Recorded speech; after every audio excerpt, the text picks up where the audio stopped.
Channel. तो आज की जो वीडियो से बात करने वाले हैं मदर ऑफ टाइफाइड के बारे में, मतलब कि एक ऐसी औरत जिसके अंदर सबसे पहले बैक्टीरिया का टाइफाइड का बैक्टीरिया देखा गया था, ये कह सकते हैं पाया गया था।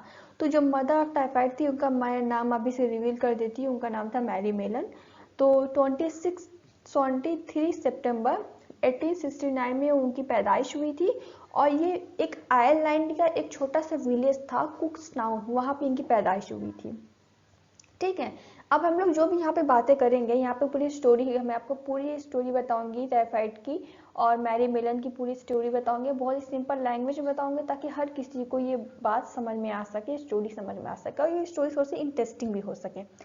तो दोस्तों, मैरी मेलन जो थी यहाँ पैदा हुई थी, तो मैं बता दी आपको। उसके बाद मैरी मेलन जो थी वो अपने गांव से, जहाँ वो रहती थी आयरलैंड में, वहाँ से वो यूनाइटेड स्टेट चली आई। यूनाइटेड स्टेट के न्यूयॉर्क सिटी में वो आई अपनी एक न्यू लाइफ को स्टार्ट करने के लिए। तो जब वो आई थी तो वो एक टीनेजर थी।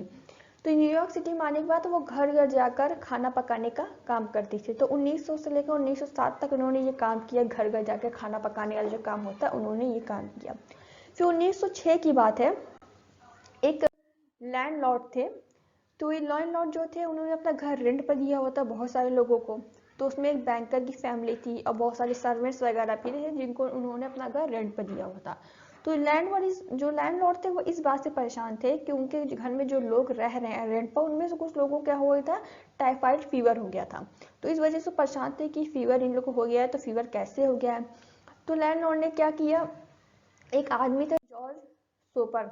तो जॉर्ज सोपर जो थे कोई डिटेक्टिव तो नहीं थे। जॉर्ज सोपर एक सिविल इंजीनियर थे, लेकिन हाँ न्यूयॉर्क में उनको पहले भी हायर किया गया था इन्वेस्टिगेशन के लिए। आउटब्रेक में इन्वेस्टिगेशन के लिए पहले भी हायर किया जा चुका है, उनको ऐसा काम कर चुके हैं। तो इसलिए जॉर्ज सोपर को उन्होंने बुलाया इन्वेस्टिगेशन करने के लिए।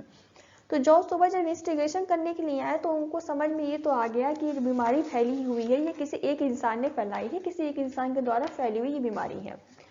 तो उन्होंने सोचा कि बीमारी फैली हुई तो कैसे फैली हुई है। तो उनका सबसे पहले उनका दिमाग कहाँ गया, उनका सबसे पहले दिमाग गया कुकिंग के ऊपर, मतलब कि खाने के ऊपर, कि जो कुक कर रहा है, जो खाना दे रहा है, हो सकता है उसकी वजह से बीमारी ये स्प्रेड हुई हो। तो उनका सबसे पहले दिमाग गया कुकिंग के ऊपर। फिर उसके बाद उनको ये पता चला कि जो मैरी मेलन थी वो कुछ हफ्ते पहले ही, मतलब कि वो लैंडलॉर्ड के यहाँ आई थी खाना वगैरह पकाने के लिए। जो लोग रेंट पर थे उनके घर पर खाना पकाने के लिए वो कुछ हफ्ते पहले आई थी। फिर सोपर जी ने ये सोचा कि अगर वो खाना पकाने आई थी कुछ हफ्ते पहले, या फिर वो खाना पकाती है, तो खाना तो गर्म हो जाता है, खाना एक हीट पे पकता है, तो उसमें तो बैक्टीरिया क्या हो जाने चाहिए, किल हो जाने चाहिए, मर जाने चाहिए। तो उन्होंने ये भी दिमाग लगाया कि बैक्टीरिया तो किल हो जाए, फिर कैसे बीमारी स्प्रेड हो रही है। फिर उन्होंने ये दिमाग, उनको ये पता चला कि जो मेलन जी थी उनकी एक फेवरेट डिश थी, उसका नाम था पीच की आइसक्रीम। पीच की जो आइसक्रीम होती है वो उनका कह सकते हैं कि बहुत अच्छा बनाती थी वो। तो वो हर संडे को वो बनाया करती थी पीच की आइसक्रीम। उस पर वो रॉ पीचेस को, कच्चे पीचेस को भी डाला करती थी आइसक्रीम के ऊपर। तो उनको अब समझ में आया कि जो पीच की आइसक्रीम मेलन जी बनाती उससे वो बीमारी स्प्रेड हो रही है, क्योंकि मेलन जो थी वो हाइजीन का ध्यान नहीं रखती थी। मतलब कि कहते हैं ना, जिसको टाइफाइड हो जाता है वो पॉटी करके, उसको अगर वो पॉटी किया है तो उसको अपना हाथ को अच्छे से धोना चाहिए, कम से कम 2 बार अपने हाथ को अच्छे से वॉश करना चाहिए, जो जिसको टाइफाइड हो जाता है। तो मेलन जी क्या करती थी, हाइजीन का ध्यान नहीं रखती थी। और पीच तो जो जब वो पीच के आइसक्रीम लोगों को उन्होंने दिया खाने के लिए, तो इस तरीके से वो बैक्टीरिया को स्प्रेड किया उन्होंने। अगर वो हाइजीन का ध्यान रखती तो ऐसा नहीं होता। तो हाइजीन का ध्यान उन्होंने प्रॉपर तरीके से नहीं रखा था। फिर 4 महीने के बाद जब सोपर का इन्वेस्टिगेशन हो गया 4 महीने के बाद, तो उसके बाद सोपर को मेलन मिली एक पार्क एवेन्यू ब्राउन स्टोन में मेलन मिली। तो मेलन क्या थी, वहाँ पे काम कर रही थी, पार्क एवेन्यू ब्राउन स्टोन में मेलन वहाँ काम करती थी। तो ये 37 ईयर ओल्ड की एक लेडी थी मेलन।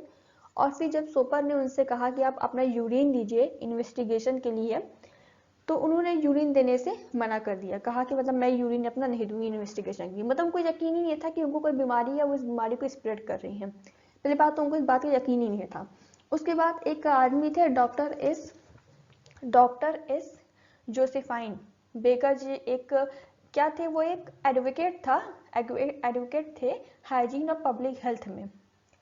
तो ये जो एडवोकेट थे हाइजीन और पब्लिक हेल्थ में, डॉक्टर एस जोसेफाइन जी वो आए मिलन को कन्विंस करने के लिए कि आप चलिए अपना यूरिन सैंपल दे दीजिए ताकि टेस्ट हो सके आपका। तो मिलन राजी नहीं हुई, वहां से वो भाग गई।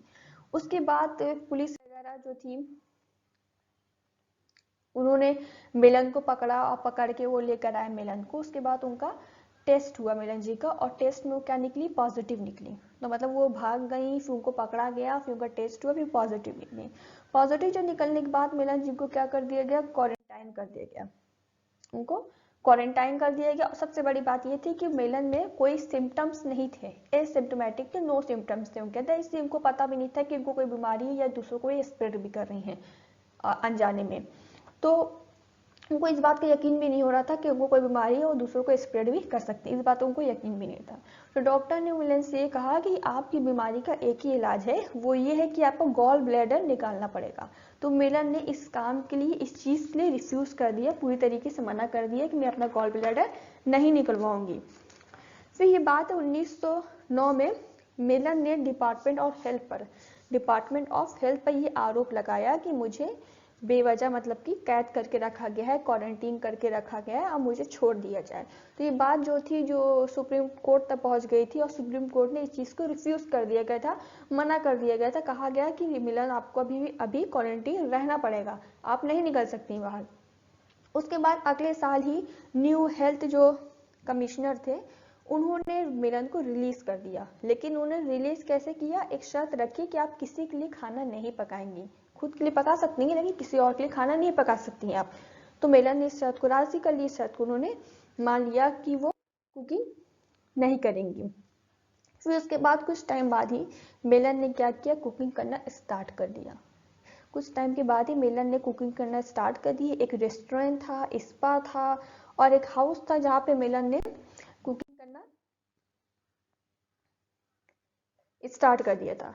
अब कुकिंग करना उन्होंने स्टार्ट कर दिया तो ये बात है फिर 1915 की, जब टाइफाइड का फिर से आउटब्रेक शुरू हो गया। जब महिला ने कुकिंग करना स्टार्ट कर दिया, उन्होंने बात नहीं मानी बाद में, तो फिर से कुकिंग वो टाइफाइड का आउटब्रेक सामने आ गया। 1915 में फिर से टाइफाइड फैल गया।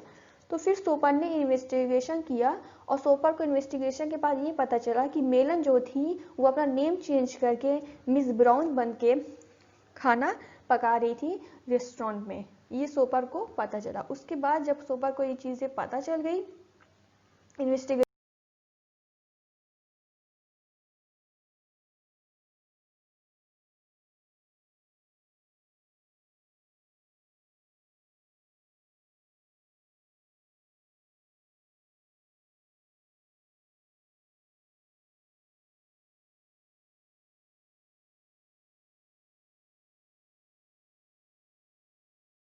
करने के बाद तो उसके बाद मेलन को फिर से क्वारंटीन कर दिया गया। मतलब कि मेलन जो थी अपने नेम चेंज करके खाना पकाना शुरू कर दी थी। फिर से उनको जब इन्वेस्टिगेशन से पता चला तो उनको फिर से क्वारंटीन कर दिया गया। फिर उसके बाद क्वारंटीन करने के बाद फिर वो कम से कम ज़्यादा 23 साल तक वो क्वारंटीन थी। फिर उसके बाद 11 नवंबर 1938 में मेलन की डेथ हो गई थी। तो ये इनकी कहानी थी मैरी मिलन जी की, मतलब मदर ऑफ टाइफाइड की, या जिसको आप मम्मी भी कह सकते हैं टाइफाइड की, क्योंकि सबसे पहले टाइफाइड के बैक्टीरिया इन्हीं के अंदर पाया गया था। Thank you.